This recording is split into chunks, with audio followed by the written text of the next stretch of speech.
So, good evening, everyone. I am Kim Riddick.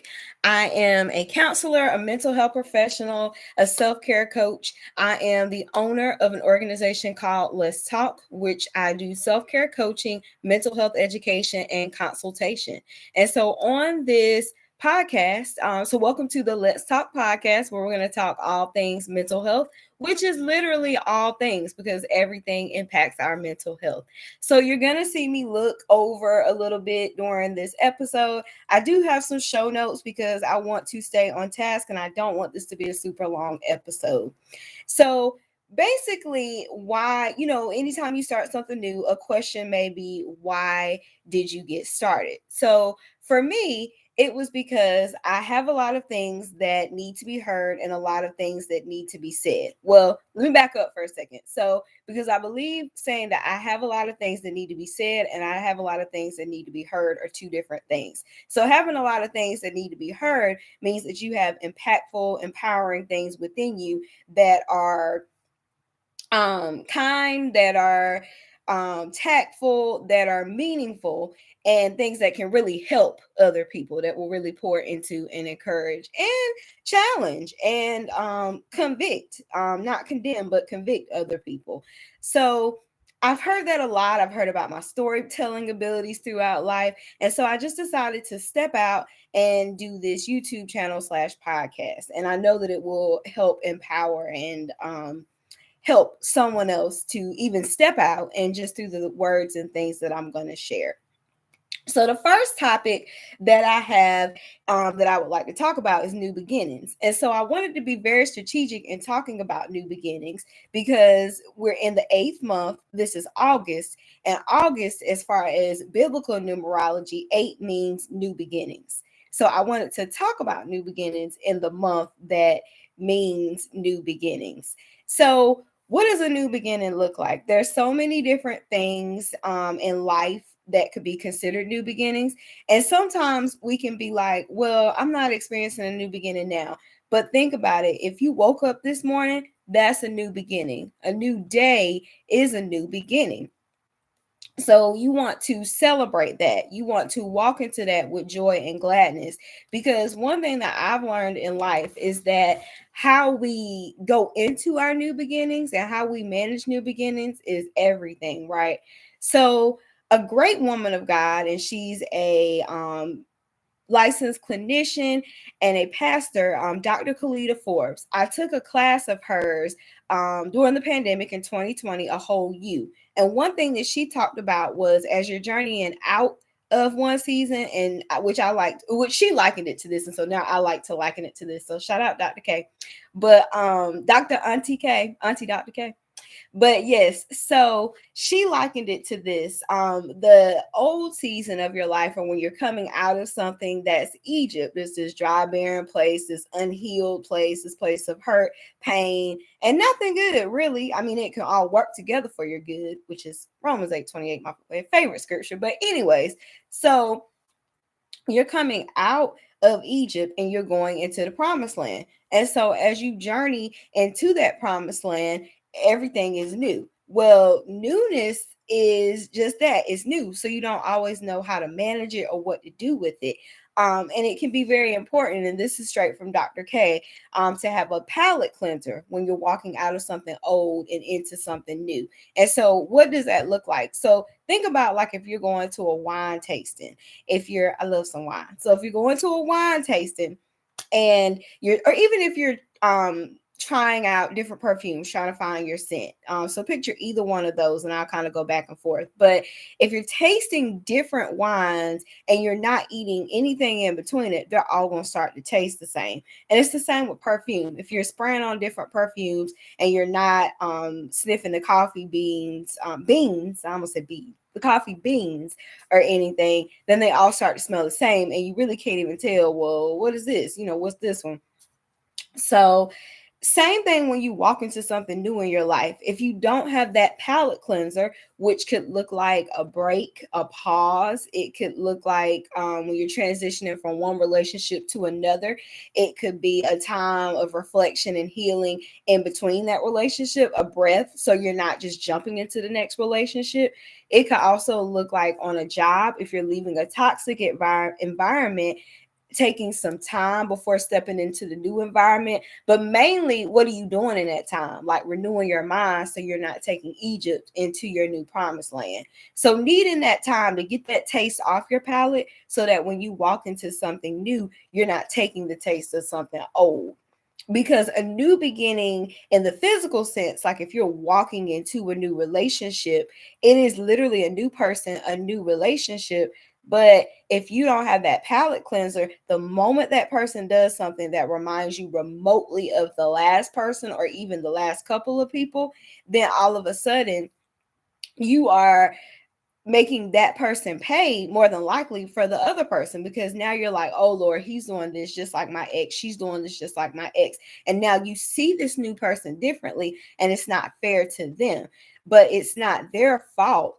They are just doing something, and they may not even be doing something that is malicious or something that has intent to hurt you or something harmful, period. They might not be doing that, but because it slightly reminds you of your last partner, and you haven't had a palate cleanser between that relationship, which looks like some time to heal, some time to reflect over your wrongs and your partner's wrongs, and think about what you want to see differently and what you want a new healthy relationship to look like.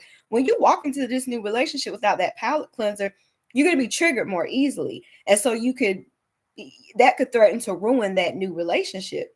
Same thing can go with a job. Same thing can go with new money. If you walk into new money with an old mindset, then you can ruin that. You know what I'm saying? Like if you go from paycheck to paycheck, and then all of a sudden, well, not all of a sudden, but I mean it could be, I was gonna say, because God works in suddenlies, but you get blessed with um your salary increases, your business booms, and so now you have new money, but without a new mindset, your old habits will come. And so you might be like, well, baby, I had 1,000 over here and now I got 10,000. But what you're gonna do is if your mindset doesn't change, if you don't renew that mind as you walk into that or honestly before you walk into that new beginning, if you don't renew your mind, then you will walk into 10,000 the same way you walked into 1,000, with the same habits, the same spending habits.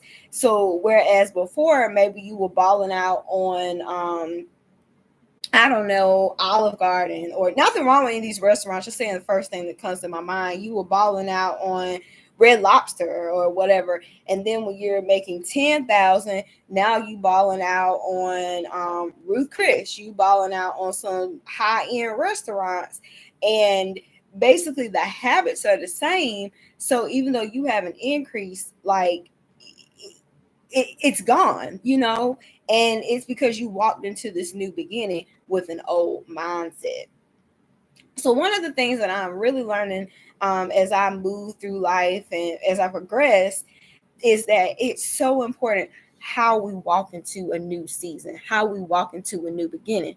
And a lot of times that has to do with the preparation, because we can be asking for something and wanting something new, but wondering sometimes why we're not getting it. Well, maybe we're still in that phase of being prepared, being groomed for it, preparing for it. Maybe we're really not ready to prepare. I'm not ready to walk into it fully without ruining it, or without just adding unnecessary stress to our lives and damage to our heart or our minds and our souls. And I believe that God really does love us. I'm a believer, so you're going to hear me mention, I believe in God. So you're going to hear me mention God a lot. So I believe that he really does, even when we don't understand, because trust me, child, sometimes I'll be like, God, why are you punishing me? But when we don't see, he sees. I really believe that when we don't see things, he sees things. So I really do believe that sometimes where we're wanting to walk into something new, he knows that we're not ready. He knows that our mindset is not ready to handle the new thing. So he's not going to just let us, walk into something new and mess it up, mess other people involved, because it's not always about us. anytime we walk into a new beginning, it's going to touch someone else. So he's not going to, God loves, I believe he loves us and everyone that he has created so much that he's not going to give any of us something that we're not ready for us to mess it up. So I believe that we have to really live every day in expectation that we are walking into or that we are going to walk into a new beginning, because the worst thing that you can do, one of the worst things that you can do, is walk into something and not be prepared. You know, a lot of people don't like to be blindsided by things, so it's like, you know, if you don't know necessarily when your new season or when something is coming, excuse me, but if you're always preparing your heart and your mind for new, then you know that helps you to be better prepared when it comes. So what are some ways that you can do that? So you can daily make sure that you are renewing your mind, whatever that looks like for you. That can be meditating on scripture, that can be meditating on affirmations, a mixture of things. It can be prayer, meditation, mindfulness. You can incorporate it all together, but really working on that mindset, working on that mind work. I love Dr. Darius Daniels, and one thing that he says is to change your life, you have to first change your mind or your mindset. They're both of them, change your mind, your mindset.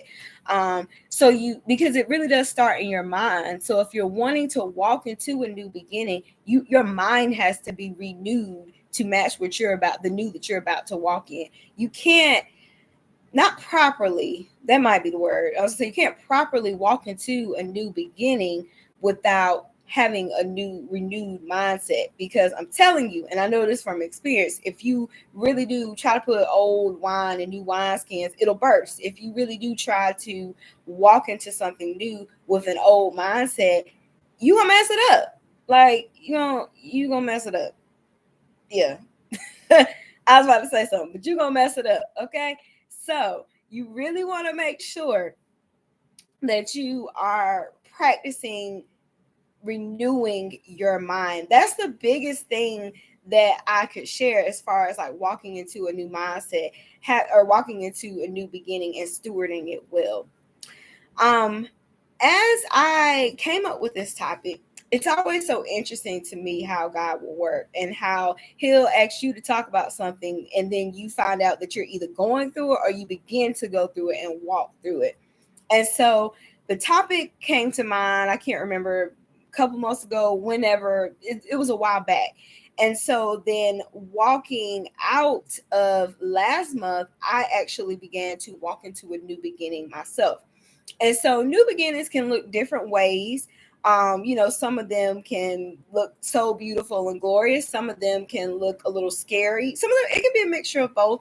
But some of them, like when you're changing habits, it can be more challenging than anything initially. And then you're finding yourself realizing, okay, like having to look at the big picture of this new habit that you're creating, and having to realize that even though this is scary and this is different, I have to do something new to get new results. And so one thing that I realized with this new beginning that I'm walking through is grace, the importance of having grace for yourself when you're walking into a new beginning. I'm learning more and more even as I'm on this journey in my new beginning. And I don't feel released to share a whole lot of details. So if it seems that I'm being vague, that's where that's coming from. But um in this new beginning, I'm realizing that it's not about perfection, but really about progress. And so like I'm practically walking that out, because I hear that a lot and I say that to other people, but I'm hard on myself, and I often expect perfection without realizing that that's what I'm doing. So as I'm walking through this new beginning, I'm really seeing the importance of, okay, well, maybe you didn't get this right, quote unquote, right, or how you thought that you should have got it this week, but are your habits changing? And that's what I'm discovering with myself as I'm walking in this new change, is that my habits are changing and my mindset is changing. And one thing that I literally just said, I think it was a couple of hours ago to God was, Lord, I don't want to go back. I want this change to be lasting. Um, I don't want, like, take the desire away from me to go back to my old habits. And that's how we have to be in a new beginning. This new beginning that I'm going through, I was gonna say, was it kind of abrupt? It was something that I knew I needed to, an area that I knew I needed to make a change in. And as I felt led. I knew I needed to make a change, and so then I just felt led. And I prayed about it maybe a month or so ago, and I felt led. God led me to the person to go to help me with it, and I knew. Then the person confirmed that they saw us in a dream talking. And so that was kind of like a big confirmation for me, like, okay, like, this is what I was supposed to be doing.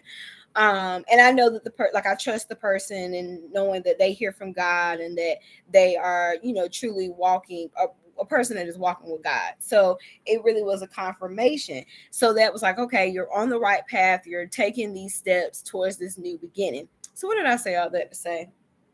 Said I would say something. In terms of new beginnings, there was a reason that I went that way with the story. But let me just keep going into how this journey is going for me. So, one of the biggest things on this path is really learning about grace. Like, learning that, okay, this is not easy. My habits are changing. And that is one of the most important things, right? Like, because really, if we think about new beginnings, if we think about lasting change, it is about our habits, it's about the day to day practices that we do. So walking into this new beginning, for me, it's important that my habits change. I even think about, like, if you're on a weight loss or weight gain journey, it's about your habits. If you're trying to bulk up, or you're trying to slim down, or, like, keep shape, but you want to try to, maybe lose in a certain area or build in a certain area, it's about your habits. Because when you diet, if you're simply removing everything that you love to eat, that could be setting yourself up for failure. Now, I mean, if there are things that are literally like harming you, sending you to the grave, you are going to have to eliminate some things. But when you try to be like, okay, I'm going to go from I want to become vegan, or I don't want to eat meat at all, and you eat meat every day, you're probably going to have to, like, slowly cut back on it to be successful. Are there people that go cold turkey from things? Yes, but more than likely you want to slowly cut back on things so that it's something that's manageable for your body. Like, if you're trying to spend less, it's about changing that mindset. If that's the new beginning that you're walking into, you're trying to save more, what habits are you changing? If you can't go from, if you spend $300 to $500 a week, and you're like, I'm not going to spend anything for 6 months, that that's setting yourself up for failure. I mean, could there be times where you feel led to do something that extreme? I honestly don't know. I mean, well, you might feel led to do it, but check where it's coming from, because you have to make sure that when you want to make lasting change, you're really managing and changing that mindset. Anytime you walk into something new, that mindset has to be new, and you can't put unrealistic expectations. Like, if you're spending $300 to $500 a week, and now you're like, okay, I'm not going to spend anything for 6 months.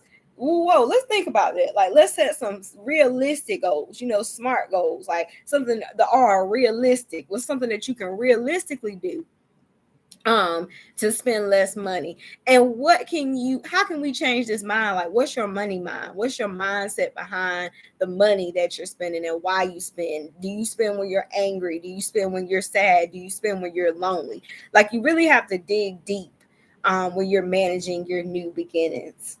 Um healing healing is another new journey. It can be a new beginning to start a healing journey. And both from the personal side and from the side of being a mental health professional, healing is scary. Like, I tell people, healing is not a pretty process. You might see me, we see memes that actually say that now, and I'm like, thank Jesus, thank God they're out there, the ones that do say that. But then you see some that, like, this is what people think healing looks like, and it's like the meditation poses and things. But healing is ugly. Like, I mean, it can get really ugly. Like, you have to dig, peel back layers of yourself, who you've become, and think about it. Like, and I don't say this to scare people, because I think that healing is worth it. Let me put that out there. But going on a healing journey is a new beginning. So think about, you are, let's say, okay, I was 33, I think, when I got into therapy for the first time. So that means that we're going to go with 33. I think that's right. So that means that for 33 years, I had become this person. I had learned habits. I had learned defense mechanisms, coping mechanisms. I learned survival tactics. And I lived in survival mode for probably a good chunk of that 33 years. And so, survival mode, you're not thriving, you're not truly living, like, you're just trying to get by day to day, whatever that looks like. Like, if that's paycheck to paycheck, and it can be a combination of these things. It can be paycheck to paycheck. It can be you learn to suppress your feelings. It can be you learned and like for me, because these were literally like some of the things. Like, I was a person that um learned to suppress my emotions. I was somebody that learned that, trying to put this in the correct words, that emotions, I won't say weren't necessary. That's not what I learned. Like, that it was kind of like, oh, I don't do all that emotional stuff. Like, yeah, and I'm still, sometimes I still probably struggle with that one, but like, yeah, no, I do. Work in progress. But yeah, like, like, miss me with all that emotion, like, like. And I was taught, here it is, I was taught that strength was, and being tough meant that you never showed your emotions. So then what does that look like? Cause where they go? You still got them. So where they go if you don't let them out and don't show them? Though that's the type of situation that can make you implode. So where, or explode, and both are bad. You can explode and, just be going off and randomly having outbursts, emotional outbursts, and having emotional responses to situations that are extremely larger than what the situation is. Or you can implode, and when you implode, that's a lot of like it could be self-harm, it could be negative self-talk, like beating yourself up. Like, that's almost more dangerous. Both are dangerous, because like, if you implode, people don't always know, but inside it's like you are burning up, you're dying inside, and something's like something inside of you is ripping you apart. um so yeah, so imagine 33 years of living, like, learning just how to survive. I had been through a lot at that point in my life, and that's one of the reasons that I decided that it was necessary to take that therapy journey. So all the things that you've built up for, I say, me, it was 33 years, however many years, and then you are sitting in the chair of a therapist, mental health professional, and you're beginning to unpack all the shit that you've been through. Like, think about that. Like, that is scary. Like, excuse my language, but that's exactly what you're really about to do. So you're unpacking all of that you've been through. And so it can be scary. And so that's why I really commend people. I'm proud of people that are willing to take that step, even not knowing like what that looks like. And that is a new beginning, but that's a scary new beginning. And honestly, it can be like exciting, exhilarating, and scary at the same time, because you can be excited because you know that good change is coming. You can be exhilarated for the same reasons. Like, you're like, oh my God, a new version of me is coming out. This is going to be a beautiful thing. And then as you're sitting in those moments of therapy where you're unpacking all the hurtful things, you're unpacking, well, why do I respond like this? Why do I shut down when people ask me questions? Why do I do XYZ? Why can't I stop spending money? Why can't I keep a relationship? When you start unpacking all that stuff and go deep, it can be scary, because honestly, sometimes you can be like, I don't know where, I don't know, like, as we peel things back, like how far is this gonna go? How deep is this gonna go? Like how hurt am I gonna get healing? Because healing does hurt. Like how many secrets are gonna come up? You can have these different thoughts, or something that I kind of feared was like, if I start crying and releasing it, what if I never stop? And one thing that I will say is well, one, I haven't experienced that, but two, I really do believe that God doesn't put more on us than we can bear. And how that looks like, I believe, in the therapy space is that He's not going to open doors that we're not ready to, with things behind them that we're not ready to face. And the other thing is, we don't have to face it alone. So He gives us the grace to go through. He's there with us while we're having to face those things. So it's not, I believe, if you're coming up to a door and He allows it to open in your session, then I believe that you're ready to face whatever it is. But that is, I shared that because that's an example of a new beginning that you can go through. And it's like, oh my goodness, like this new beginning is very scary, because it is something new. But, I would say, to prepare yourself for a therapy session, that type of new beginning, you have to have an open mind and an open heart. Excuse me. You really have to trust the process. You really do have to trust the process of what it is that you are going through. And you really, I see a roller coaster in my mind. I actually kind of see that meme where it's like we think about God's plan, and then we think about like, what was it? The little boy, he has his hands up, and it's like God's plan for our lives. And I guess, no, maybe I was gonna say it's like what we think it's supposed to be, and then it's like what God's plan really is for our lives. So yeah. So I think about that, because you really do have to surrender, and you have to make sure that you are not in your own head too much, in your own way, and you really do have to be open to that new beginning, um walking into therapy. And that's an example of like a scary new beginning.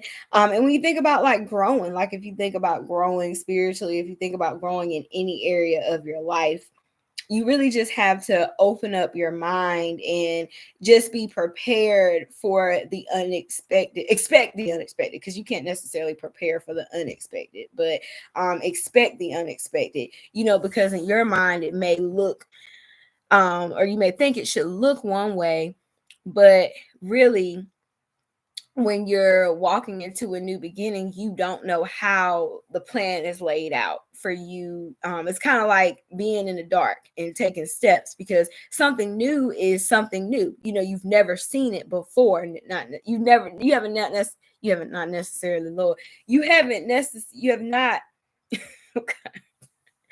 You haven't This isn't something that you have necessarily seen before, your new beginning. So you really do want to, it really is like walking in a house in the dark. Even your own house, because I mean, if you walk in your own house in the dark, it's still kind of like you feeling around. But just literally, like, imagine walking somewhere that you've never been before, or walking in the dark, or just walking with the lights off, in a room. You don't know where things are, you don't know what might jump out at you, but you do know, going into your new beginning, that you take your you for me, I would say, I take God into a new beginning with me. Whoever or whatever you believe in, you take, and for me, as a believer in God, I take God into that new beginning, and I have to remember that I'm not alone. I'm not alone as I walk through that new beginning.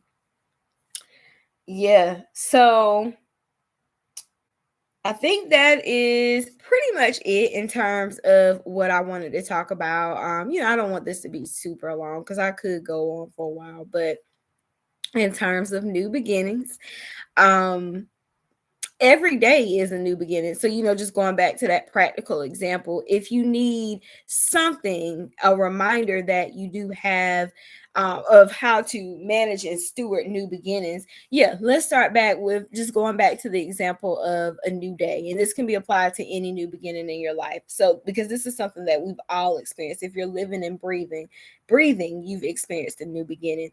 So, think about how you manage each day. Think about the days that you wake up and you just rush into it.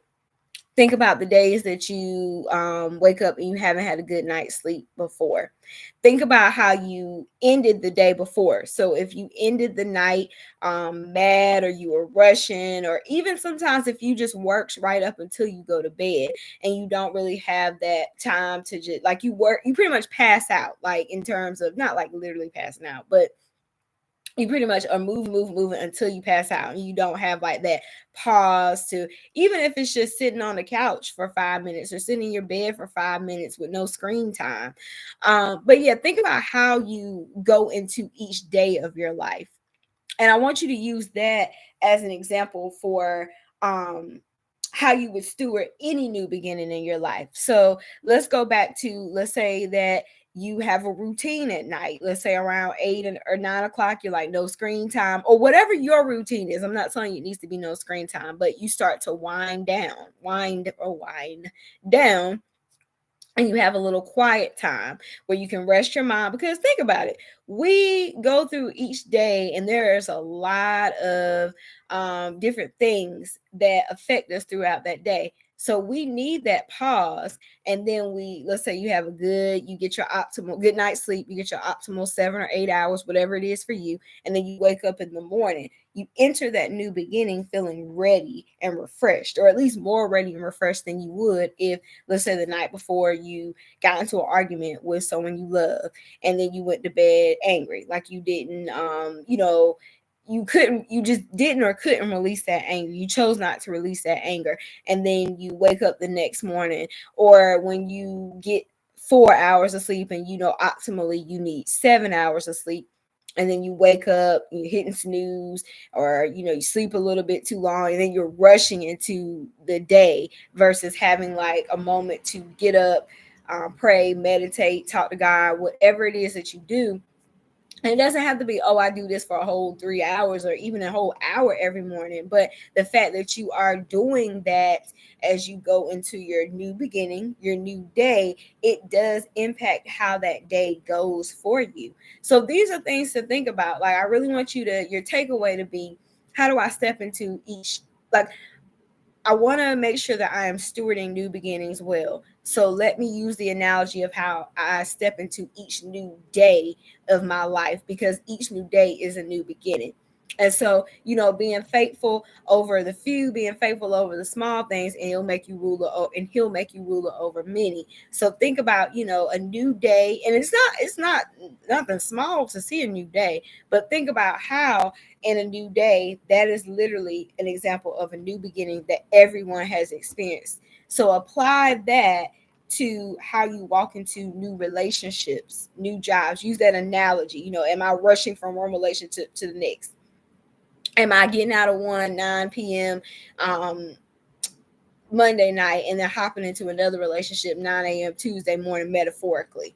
Am I rushing from one job to the next without having time to like reflect, even if it's a weekend between leaving your job and going to your new job, even if it's a day?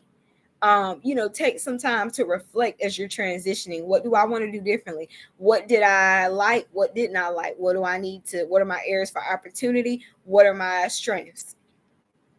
And it can be applied, to anything: relationship, weight loss journey, weight gain journey, friendships, new job, new growth, healing journey, new money, you name it, any type of new beginning.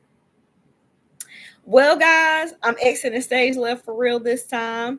It has been a joy. Thank you for listening. And if you like what you've heard, or you just want to hear more, because this is just the first video, so there will be more and more topics coming. If you will hit that subscribe button to at _ let's talk wellness. And thank you all. Peace out. Have a great night.